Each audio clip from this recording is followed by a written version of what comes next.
अगर कैटेगराइज किया जाए इंसान के जीवन को तो जी। 3 पार्ट में मैं उसको कैटेगराइज करती हूँ। और मुझे लगता है कि हमारा बचपन जो है बीतता है पढ़ाई में, जवानी बीतती है कमाई में, और बुढ़ापा बीतता है दवाई में। तो इस तरीके की हमने एक लाइफस्टाइल जो जीवन की वो सेट कर ली है कि जहाँ हम एक इंसान को बना रहे हैं, उसका निर्माण कर रहे हैं। तो मेरा जो बचपन रहा वो जन्म ब्रज में हुआ, वृंदावन की धरती पे हुआ। तो कहीं ना कहीं एक स्वाभाविक था कि यहाँ बच्चे बच्चे को जन्म से ही सिखाया जाता है राधे राधे बोलो, जय श्री कृष्ण बोलो। तो परिवार में पहले से ही भक्ति का वातावरण रहा। और अच्छी बात ये रही कि मुझे 4 साल की आयु में गुरु प्राप्त हो गए। 4 साल की एज में गुरु बंगाल के थे और वो ब्रज में लगभग 30 साल से रहे। जी। तो पारिवारिक गुरु थे, उन्होंने कहा कि ये बच्ची शायद कुछ अच्छा करेगी, भगवान नाम करेगी, तो इसको मैं दीक्षा देना चाहता हूँ, शिष्य बनाना चाहता हूँ।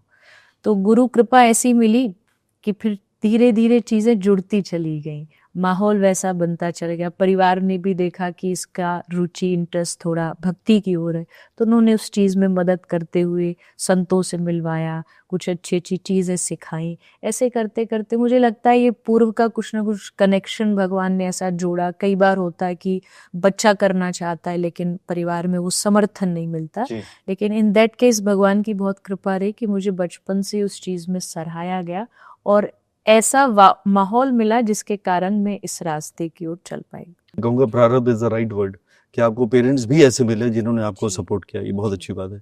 तो जब आपने पहली कथा की थी और शायद बहुत ही कम उम्र में, शायद आप 10 साल से भी छोटी थी, जी। तो कोई आपको, जैसे जब आप कथा करते हैं आपके सामने लोग होते हैं, तो कई बार नर्वसनेस होता है कि मुझसे उम्र में बड़े लोग हैं, हो सकता है मुझसे ज्यादा आध्यात्मिक हों या उनको ज्यादा ज्ञान हो, तो वो कभी नर्वसनेस जैसा कुछ आपको लगा या? नहीं, बिल्कुल भी नहीं। उस समय तो बिल्कुल भी नहीं। पता नहीं क्या भगवान की कृपा रही, शायद आज मुझसे कोई कहेगा तो मैं कह सकती हूँ कि कोई बहुत बड़े संतों की सभा में जब जाते हैं तो मन में एक आता है कि शायद मेरी आयु बहुत कम है, ज्ञान कितना है।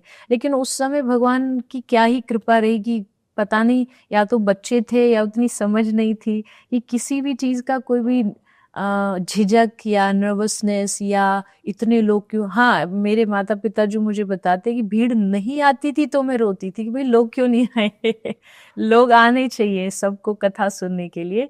तो ये मुझे लगता है मतलब ऐसा कोई अपना प्रेज नहीं, पर मुझे लगता है कि ये कुछ ना कुछ पूर्व जन्म का, पिछले जन्म का जी। आपका होता है जो कहीं रुक जाता है। जी। और फिर जब आप एक नए जन्म में आते हो तो आपको बचपन से वो चीज मिल जाती है और आपको लगता है ये तो मैं रोज ही करती आई हूँ, मतलब मेरे लिए तो सहज है। जी। तो वैसे ही मेरे साथ रहा कि ऐसी कभी भी कोई भगवान की कृपा से कोई ऐसी फीलिंग नहीं आई और अभी भी नहीं है। क्योंकि बोलना या प्रवचन करना ये मुझे लगता है ये मेरा जीवन है। जी।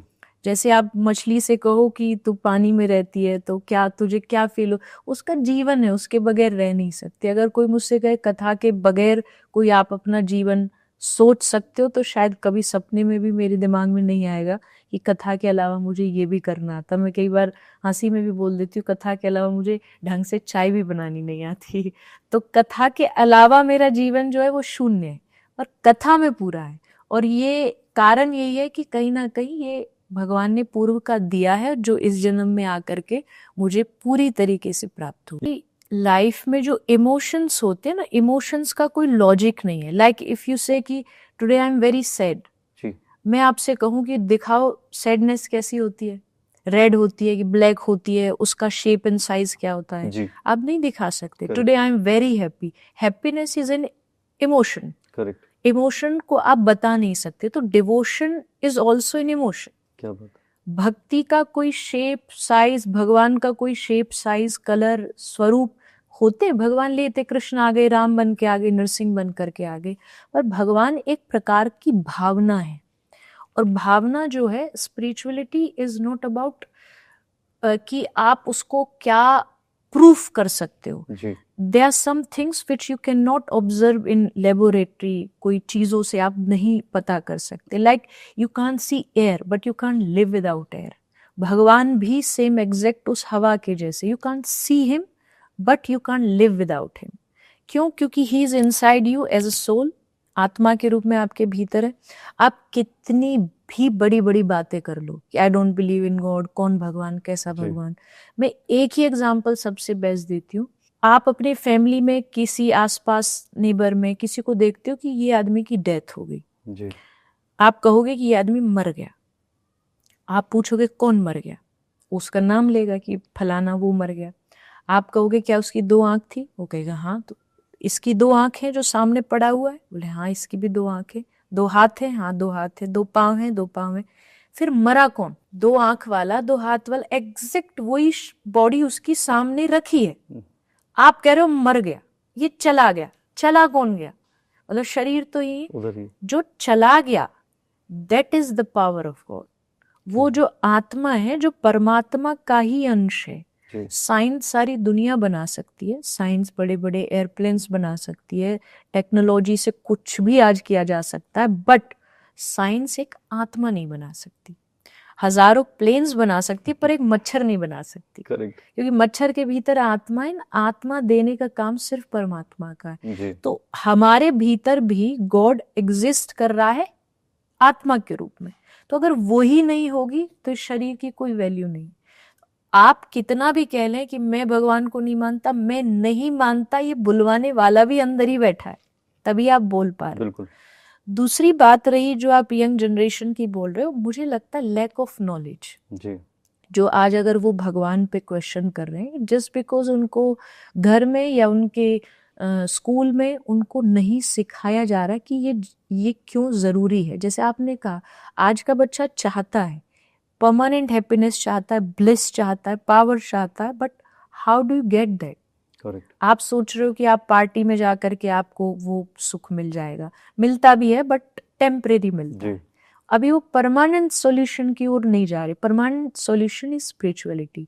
जब आप आध्यात्मिकता से जुड़ते हो, आज इतना कंपटीशन है, हर फील्ड में है, पढ़ाई में है। पढ़ाई से जैसे ही आप कॉलेज गए, इतने सारे आपके पास ऑप्शंस हैं, क्या करूं क्या ना करूं।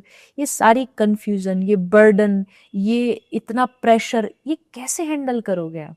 अगर मेरे बॉडी में स्ट्रेंथ ही नहीं है तो मेरी बॉडी वजन नहीं उठा सकती। वैसे ही मेरे माइंड में अगर पावर नहीं है, स्ट्रेंथ नहीं है, तो मैं प्रेशर नहीं हैंडल कर सकता। And that is the reason कि आज डिप्रेशन बढ़ रहा है, खासकर बच्चों में, क्योंकि उनकी माइंड की मेमोरी इतनी बढ़ चुकी है।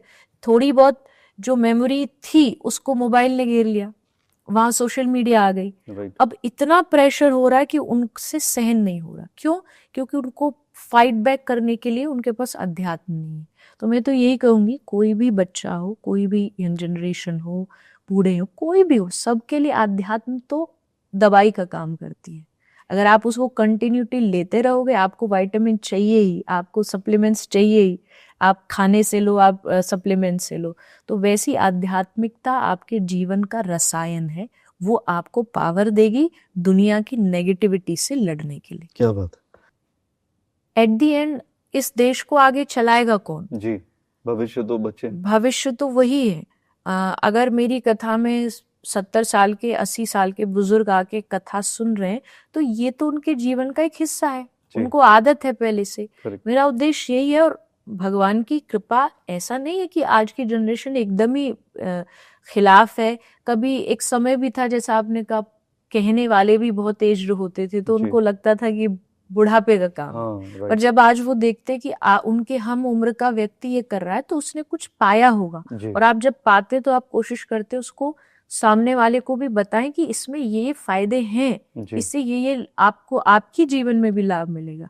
तो कोशिश यही रहती है कि आज की जनरेशन को समझाया जाए, बताया जाए किस तरीके से अध्यात्म से उन्हें जुड़ना है, भक्ति से कैसे जुड़ना है।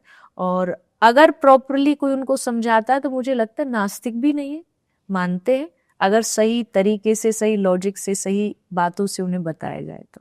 यही लॉजिक ढूंढ रहे हैं वो लोग, और उसी वजह से अभी पीछे कुछ इंसिडेंट हुए जिसमें जितने आध्यात्मिक लोग हैं उनके ऊपर भी सवालिया निशान उठा, और कुछ केसेस भी हुए, कुछ लोग जेल भी गए। तो इसमें भी मुझे नहीं लगता, मुझे ये ऐसा लगता है कि ये बहुत बड़ी जिम्मेदारी अभी आपकी आपके और भी जो आपकी तरह कर रहे हैं कि उनको ये दोबारा से विश्वास जगाने की है, क्योंकि जो लोग जज कर लेते हैं, स्पेशली मैं शैलो थिंकिंग वाले लोग या जो यंग जनरेशन उनकी बात मैं कर रहा हूँ, जो समझ नहीं पाते इन एनर्जीज को, तो ये भी तो एक आपके लिए चैलेंज है आज की डेट। बिल्कुल है, क्योंकि लोगों ने पता नहीं क्या एक माइंडसेट बना लिया है। जब भी कोई अध्यात्म की, भक्ति की बातें करता है, किसी संत की बात आती है, सब एक ही लाइन में दोहरा देते हैं, तो सब एक जैसे होते हैं, ये तो इनका पैसे कमाने का वो है, ये तो बिजनेस है इनका। देखो, मैं ये कहती हूँ कि अगर कोई ऐसा है भी जो बिजनेस के लिए भी ये काम कर रहा है, जी तो भी मुझे नहीं लगता कि हमें उसके लिए कोई क्वेश्चन उठाने की जरूरत है। लोग बिजनेस के लिए नशे बेच रहे हैं, लोग बिजनेस के लिए गंदे काम कर रहे हैं, जी एटलीस्ट वो व्यक्ति किसी भी तरीके से समाज को दे तो कुछ अच्छा ही रहा होगा, अपनी बातों से, अपनी वाणी से, अपने शब्दों से। सीधा उठ करके सोशल मीडिया पर आए, आज एक बहुत अच्छी चीज भी है, बुरी भी है।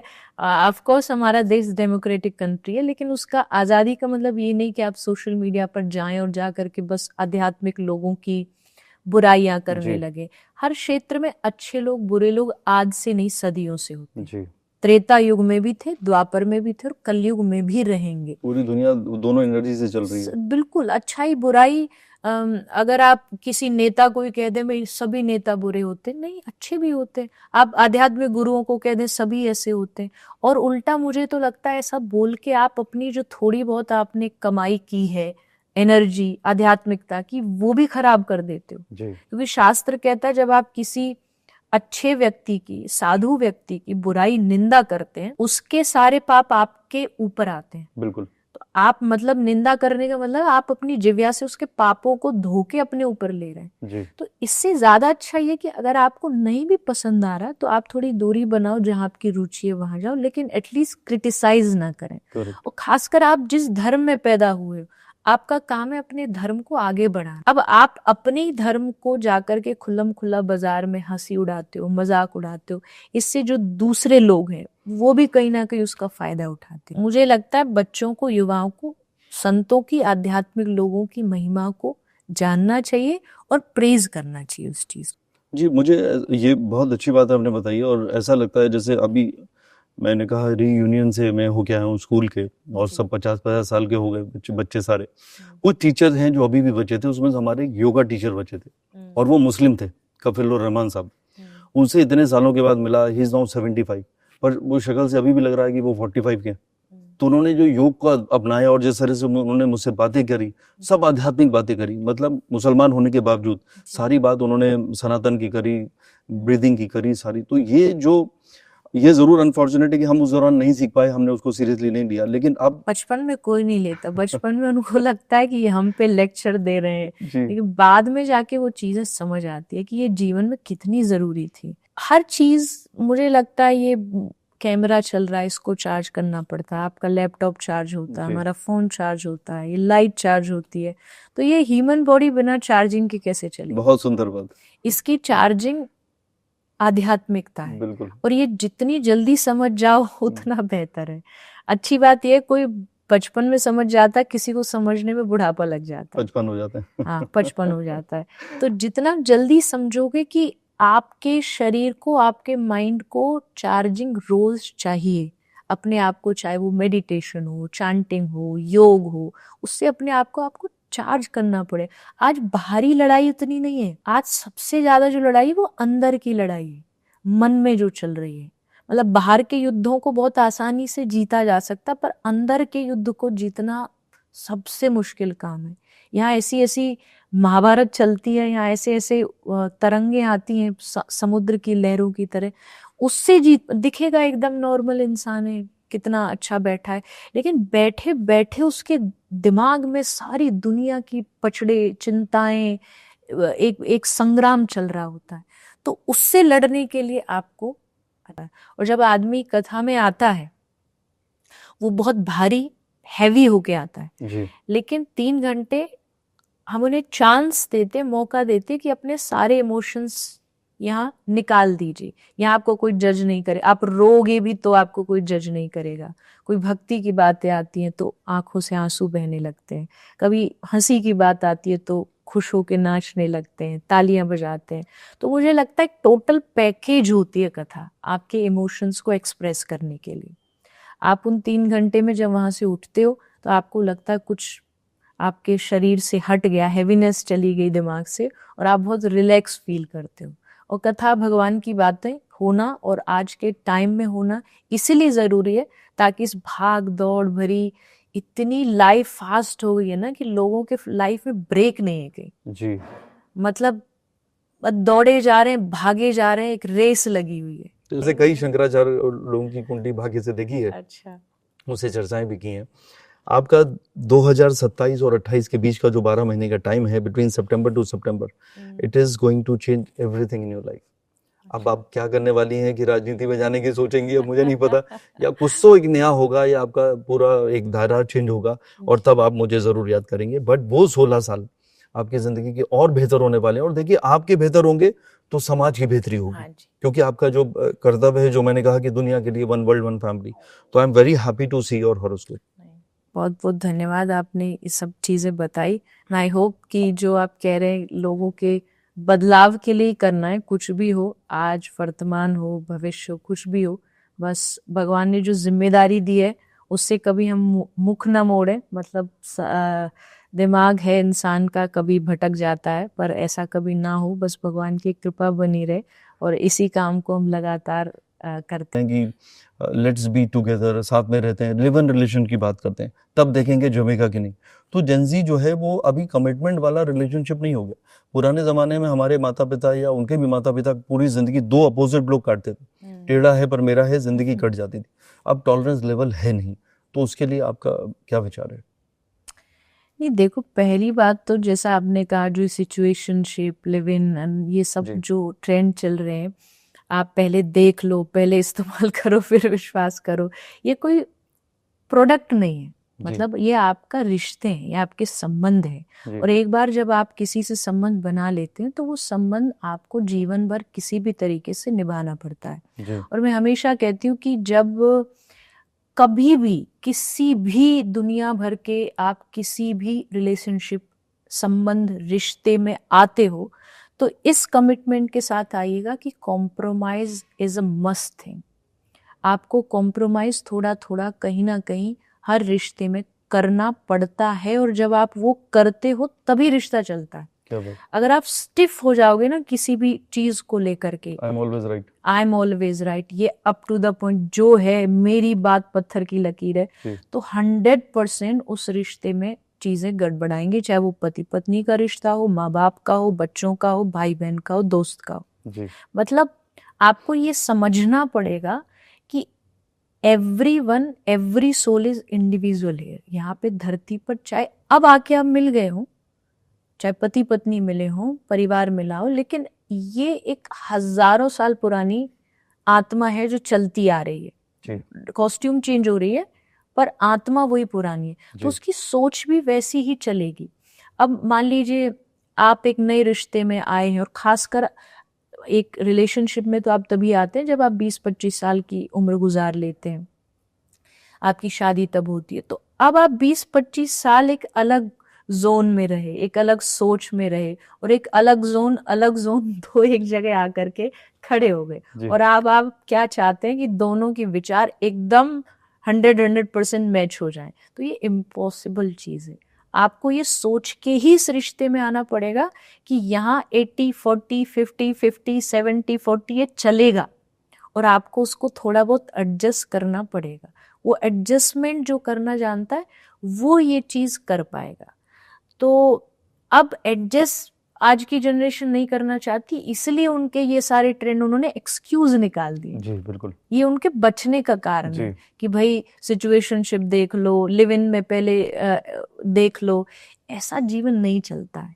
मतलब ये कोई मैं फिर कहूँ कपड़ा नहीं है कि ये नहीं जच रहा तो चेंज कर लो, फूड नहीं है कि ये टेस्ट नहीं आ रहा तो ये कर लो। ये जीवन भर का एक रिश्ता होता है, और स्पेशली वेस्टर्न कल्चर अगर इसको कर रही है तो इट डजंट मीन कि हम पर भी लागू होता है या हमको भी वो करना चाहिए।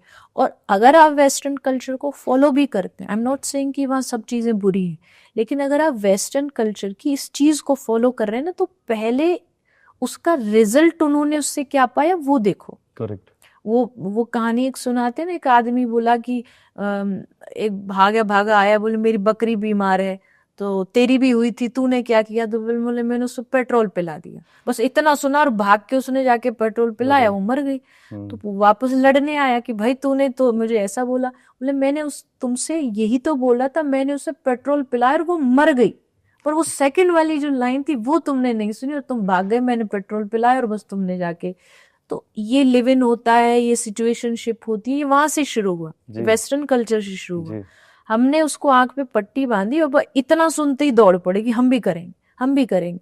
लेकिन उसका रिजल्ट क्या पाया उन्होंने? आधा अधूरा। आज भी मैं खुद दोनों तरफ का जीवन मैंने देखा है, अपने भारतीय जीवन को भी देखा है।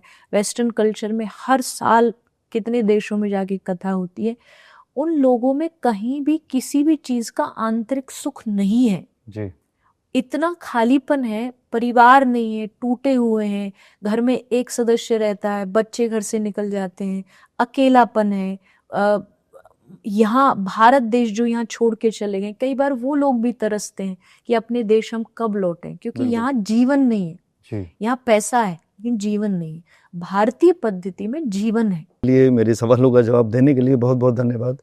बहुत धन्यवाद। और आपने भी बुलाया और आपने मेरी पहली बार कुंडली बनाई लेकिन बहुत अच्छी बातें बताई और जो चीजें कही मैं उन पे और भी ध्यान दूंगी, ताकि आगे आने वाले समय में हम लोगों तक और अच्छा कुछ पहुंचा। बिल्कुल। और चलते चलते मैं अपनी पोएट्री सुनाना चाहता हूँ कि शहर की हर गली में ढूंढा और ढूंढा तुझे फिजाओं में, शहर की हर गली में ढूंढा, ढूंढा तुझे फिजाओं में, और किया जो सजदा तेरे लिए, तेरी खुशबू मिली हवाओं में। तो यही आध्यात्मिक खुशबू आप फैलाते रहिए और सबका कल्याण हो। राधे राधे। राधे राधे।